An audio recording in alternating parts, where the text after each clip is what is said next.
اذان کے وقت صرف یہ ایک کام کر لو، دونوں ہاتھوں سے مالا مال ہو جاؤ گے۔ 90% لوگ یہ راز نہیں جانتے۔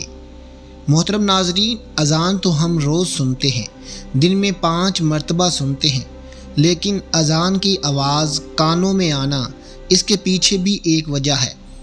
آپ لوگ اپنے آپ کو خوش قسمت مانیے کہ جب اذان ہوتی ہے اور اس وقت آپ اذان کو سنتے ہیں، اور بہت سے لوگ تو اتنے دیندار ہوتے ہیں کہ اذان کی آواز سن کر ٹی وی کی آواز کم کر دیتے ہیں اور انہیں لگتا ہے کہ وہ بہت بڑا ثواب کا کام کر رہے ہیں، لیکن اٹھ کر نماز کو نہیں جاتے۔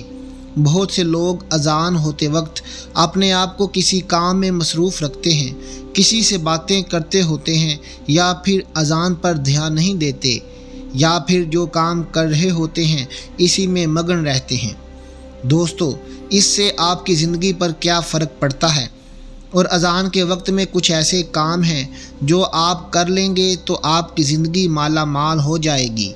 پورے دن میں صرف آپ لوگوں کو ایک چھوٹا سا کام کرنا ہے جو ہم آپ کو آگے اس ویڈیو میں بتائیں گے۔ اس سے آپ لوگوں کی پوری زندگی بدل کر رہ جائے گی۔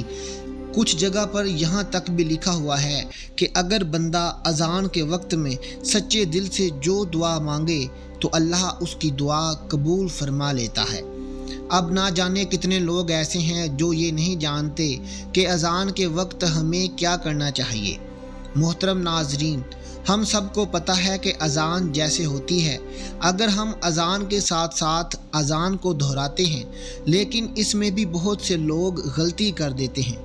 اس کا صحیح طریقہ کیا ہے، یہ بھی ہم آج کی ویڈیو میں جانیں گے، اور یہ بھی آپ کو بتائیں گے کہ اذان کو اگر ہم دہرا دیتے ہیں تو اس سے ہمیں کیا فائدہ ہوتا ہے۔ یہ سارے سوال ایک عام مسلمان کے ذہن میں آتے ہی ہوں گے، تو آئیے دوستو، آج کی اس ویڈیو میں ہم آپ کو انہی سب سوالوں کے جواب دیں گے انشاءاللہ، اور ہم آپ لوگوں سے بس اتنا کہیں گے کہ یہ ویڈیو آپ لوگوں کی زندگی بدل سکتی ہے۔ اذان تو آپ لوگ روزانہ سنتے ہی ہوں گے۔ اگر آپ لوگ اذان کو صحیح طریقے سے دہرا لیں گے، جس کا طریقہ ہم آپ کو بتائیں گے، تو آپ لوگ جان لیجئے آپ کو کتنا فائدہ حاصل ہوگا۔ اذان کا مطلب ہے خبر دینا یا اعلان کرنا۔ اسلامی شریعت کی زبان میں اذان ان الفاظ کو کہا جاتا ہے جن سے لوگوں کو خبر دی جاتی ہے کہ نماز کا وقت ہو چکا ہے، مسجد میں آئیں اور جماعت کے ساتھ نماز ادا کریں۔ فرض نمازوں کو ادا کرنے کے لیے اذان دینا سنت ہے۔ جس بستی سے اذان کی آواز آئے تو معلوم پڑ جاتا ہے کہ یہاں کے رہنے والوں میں مسلمان بھی ہیں۔ یہی وجہ ہے کہ سرکار دو عالم صلی اللہ علیہ وسلم یا صحابہ کرام جب جہاد کے لیے مدینہ تشریف لے جاتے تو جس بستی سے اذان کی آواز سنتے تو اندازہ لگا لیا کرتے کہ یہاں مسلمان رہتے ہیں۔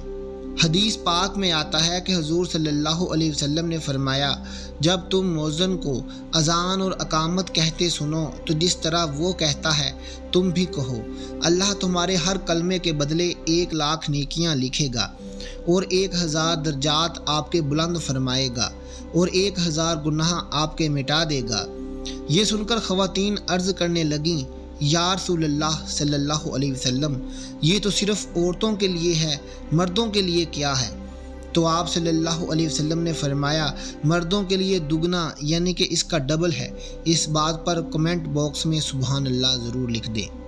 محترم ناظرین، اب آج کل ہم خود یہ دیکھ رہے ہیں کہ ہم قدم قدم پر گناہ کر رہے ہیں، اور اگر اذان ہوتی ہے اور ہم اس کو صحیح طریقے سے دہرا لیتے ہیں تو عورتوں کو ایک کلمے کے بدلے 1,00,000 نیکیاں ملیں گی، اور 1000 درجات بلند ہوں گے، اور 1000 گناہ مٹا دیے جائیں گے، اور مردوں کو اس کا دگنا ملے گا۔ تو سوچو، جس وقت میں اذان ہوتی ہے اس وقت ہم کہاں ہوتے ہیں؟ اذان کو دہرانے کے کچھ اور بھی فائدے ہیں، وہ آپ لوگ دھیان سے سن لیجئے۔ محترم ناظرین، یہ کیسے کہا جائے کہ اذان در حقیقت نماز کے لیے اعلان ہے؟ اصل عبادت نماز ہے جو ہر عاقل بالغ مرد عورت پر فرض ہے، لہٰذا اذان سن کر نماز میں مشغول ہونا ہی اذان کا جواب دینا ہے جو شرعاً واجب ہے، اور زبانی جواب دینا یعنی اذان کے لفظ دہرانا مستحب ہے۔ نبی کریم صلی اللہ علیہ وسلم کا ارشاد ہے، 4 شخص بدبخت ہیں۔ نمبر 1 وہ جو کھڑے ہو کر پیشاب کرے۔ نمبر 2 وہ جو نماز سے فارغ ہونے سے پہلے اپنی پیشانی صاف کرے۔ نمبر 3 وہ جو اذان سنے اور اس کا جواب نہ دے۔ نمبر 4 وہ جو میرا ذکر سنے اور مجھ پر درود نہ بھیجے۔ زبانی اذان کا جواب دینے کا طریقہ یہ ہے کہ جو الفاظ مؤذن کہے وہی الفاظ دہرائیں، اور مؤذن جب حی علی الصلاۃ اور حی علی الفلاح کہے تو اس کے بدلے میں لا حول ولا قوت الا باللہ کہیں۔ اذان کا جواب مکمل ہونے کے بعد نبی کریم صلی اللہ علیہ وسلم پر درود پڑھے اور کوئی بھی دعا پڑھے۔ ناظرین، حضرت جابر بن عبداللہ رضی اللہ تعالیٰ عنہ سے روایت ہے، نبی کریم صلی اللہ علیہ وسلم نے ارشاد فرمایا، جو شخص اذان سن کر یہ کلمات کہے گا وہ قیامت کے دن میری شفاعت کا مستحق ہوگا۔ اذان کے بعد دعا پڑھ لے اور پھر ہاتھ اٹھا کر اللہ تبارک و تعالیٰ سے دعا مانگے تو انشاءاللہ وہ کبھی بھی مایوس نہیں ہوگا۔ وہ جو مانگے گا اللہ تبارک و تعالیٰ اسے عطا فرما دے گا۔ ناظرین، جب بھی اذان ہو رہی ہو تو آپ جو کر رہے ہیں اسے وہیں روک دیں اور اذان کو پورا سنیں اور دہرائیے۔ یہاں تک کہ حدیث مبارکہ میں یہ بھی آتا ہے کہ اگر آپ قرآن پاک کی تلاوت کر رہے ہوں اور اذان ہو رہی ہو تو آپ قرآن کی تلاوت روک دیں اور اذان سن کر اس کے الفاظ دہرائیں۔ حضرت عبداللہ بن عمر رضی اللہ تعالیٰ عنہ کا بیان ہے کہ جب ہم مکہ سے ہجرت کر کے مدینہ آئے تو لوگوں کو نماز کے لیے جمع کرنے کی ترکیب کے بارے میں سوچ و بچار کرنے لگے۔ لوگوں نے اپنی الگ الگ رائے پیش کی۔ کچھ صحابہ نے رات کو خواب میں فرشتوں کی زبان سے کچھ ایسے الفاظ سنے۔ جب انہوں نے اللہ کے رسول صلی اللہ علیہ وسلم سے انہیں بیان کیا تو حضور صلی اللہ علیہ وسلم بہت خوش ہوئے اور حضرت بلال رضی اللہ تعالیٰ عنہ کو بلا کر فرمایا، اب نماز کے وقت تم یہی الفاظ بلند آواز سے ادا کیا کرو۔ چنانچہ وہی الفاظ قیامت تک کے لیے اذان بن گئے جو پوری دنیا میں ادا کیے جاتے ہیں۔ حضرت ابو ہریرہ رضی اللہ تعالیٰ عنہ کا بیان ہے کہ میں نے اللہ کے رسول صلی اللہ علیہ وسلم کو فرماتے ہوئے سنا کہ قیامت کے دن اذان دینے والے کی گردنیں سب سے اونچی ہوں گی۔ اس بات سے پتہ چل جائے گا کہ یہ لوگ دنیا میں اذان پڑھا کرتے تھے۔ اللہ تعالیٰ کی طرف سے اذان پڑھنے والوں کے لیے بہت بڑا اعزاز ہوگا۔ اسی طرح ایک اور حدیث میں آیا ہے کہ مؤذن یعنی اذان دینے والے کی آواز جہاں تک پہنچتی ہے وہاں تک ساری چیزیں جیسے انسان، جن اور دوسری مخلوق سبھی قیامت کے دن اس کے ایمان کی گواہی دیں گے۔ ناظرین، اذان کی آواز سنتے ہی خاموش ہو جائیں اور اذان کے کلمات کا جواب دیں۔ اذان کا جواب دینا واجب ہے۔ اگر کئی مسجدوں سے اذان کی آواز سنائی دے تو صرف ایک ہی اذان کا جواب دینا کافی ہے، اور اس دن سے اذان کا جواب دینے والوں کو اللہ رسول اللہ صلی اللہ علیہ وسلم نے جنت کی بشارت دی ہے۔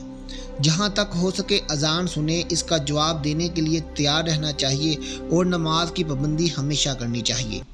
نبی کریم صلی اللہ علیہ وسلم نے فرمایا، اگر لوگوں کو اذان اور پہلی صف کے ثواب کا پتہ چل جائے تو اس کے لیے اگر قرعہ اندازی بھی کرنی پڑے تو وہ ضرور کریں۔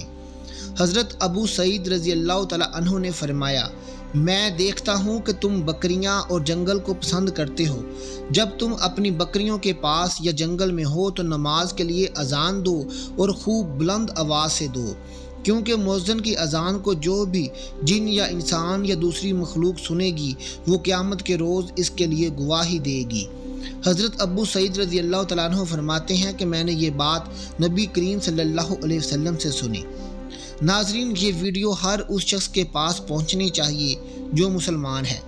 ہم امید کرتے ہیں کہ آپ کو آج کی یہ ویڈیو پسند آئی ہوگی اور آپ کو اذان کا صحیح مطلب دہرانے کا طریقہ پتہ چل گیا ہوگا۔ اس ویڈیو کو اپنے دوستوں، رشتہ داروں، ماؤں، بہنوں، بیٹیوں میں ضرور شیئر کریں۔ دعا ہے کہ اللہ تعالیٰ میرا سنانا اور آپ کا سننا اپنی بارگاہ الہی میں قبول اور منظور فرمائے، آمین۔